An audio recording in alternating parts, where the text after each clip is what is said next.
What can I gain from patents? You can gain 3 things from patents. 1, impact on the world. 2, yachts.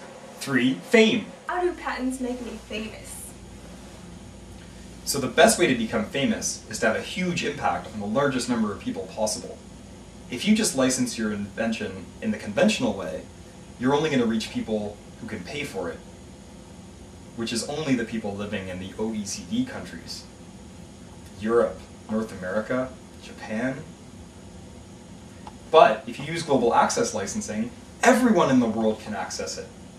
And that means you'll have the most fame, and your lab will keep getting funding, and you'll be a famous researcher, and you'll get tenure, and then they can never fire you.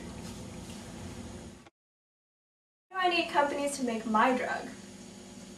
Making drugs is really expensive. Most universities could never afford it. Your idea needs to be taken into the market.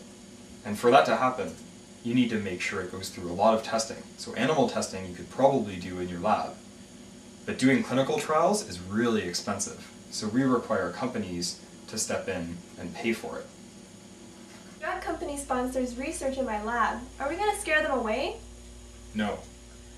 Since UBC announced its global access initiative, sponsored research has stayed steady. So we hope that it'll continue to increase, and companies will see the value in making their discoveries reach everyone.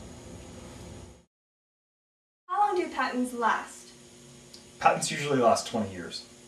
20 years that nobody can use the patent? Nobody except the people you license it to. No matter where I obtain my patent? Well, if you only patent it in the US, then your patent is only good in the US. The problem with patents. The problem with patents is the way that they're licensed. Licensing is done in such a way that it doesn't take into account the needs of poor people living in poor countries. So we just want to make sure that patents are licensed in such a way that takes their needs into account and ensures everyone has access. Access licensing going to overthrow capitalism? No. Global access licensing actually embraces capitalism. By using the free hand of the market and competition forces, we're going to bring the prices lower and save poor people in poor countries. What's the money though? My university or me? That depends on the agreement that you have with your university. You could ask your technology transfer office, but every university is different. Royalties, which are the percentage of the profits that are returned to the patent holder, are divided up between the university and the researcher. The great thing about that is that since you're going to receive royalties, you could decide that you'd rather have a greater impact because of your discovery and waive your royalty rights. But how do patents help me make an impact on the world? It's not so much patents that are important, it's when it's licensed it has an impact on the world. Developing your drug is going to be really expensive. To pay for it, companies need to invest capital. They need to make sure they'll be able to make a profit eventually. So if you patent it, you can license it to a company. That license will be exclusive. They'll be the only company in the world that can sell your drug. They'll make lots of money. But the company making money is just a way to make sure that they pay for the development of your drug. Because the most important thing is that your drug has an impact on the world. So if you use global access licensing, they can make all the money they were going to make anyway in the first world, or the OECD countries, and then the places where they're not making any profit anyway, everyone can get the drugs for cheap, because they're being made generically. Why do we favor generic production?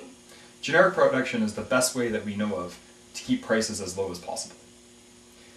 If you only have one producer, they have a monopoly, and there's no incentive for them to bring their prices down and to be more efficient. But if you have a large number of producers, the one that is the most efficient wins, and who can bring the price down the lowest can make the most profit. How do drugs get licensed to generic drug companies? So drugs usually don't get licensed to generic companies. Drugs usually get licensed to name brand pharmaceutical companies.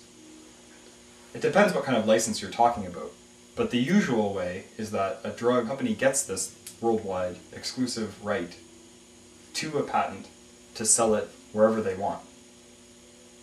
What global access licensing does is it allows generic companies, any company, lots of companies, to make this drug at the lowest possible cost to people living in the developing world. It sounds too good to be true. Does this scare companies away? Global access licensing shouldn't scare companies away. Global access licensing only affects markets in which companies aren't making any money anyway. They make 96% of their profits in OECD countries, which is the richest of the developed world. Global access licensing is used to make your discovery affordable in poor countries. It's important to us that drug companies are still profitable so they continue to make discoveries that can be turned into drugs. You're saying, though, that because there's global access licensing, that everybody will get the drugs that they need? Access is really complicated. Just because drugs are affordable doesn't mean that they're going to be accessible. There's a lot of barriers to access. You need healthcare providers, you need clean water, you need a cold chain very often. But access and affordability are linked really closely together. You can't really have access if you don't have affordability. So we need to make sure that the prices are affordable for all the great research and great implementation of healthcare systems in poor countries. We just want to make sure that they're not left with empty medicine cabinets.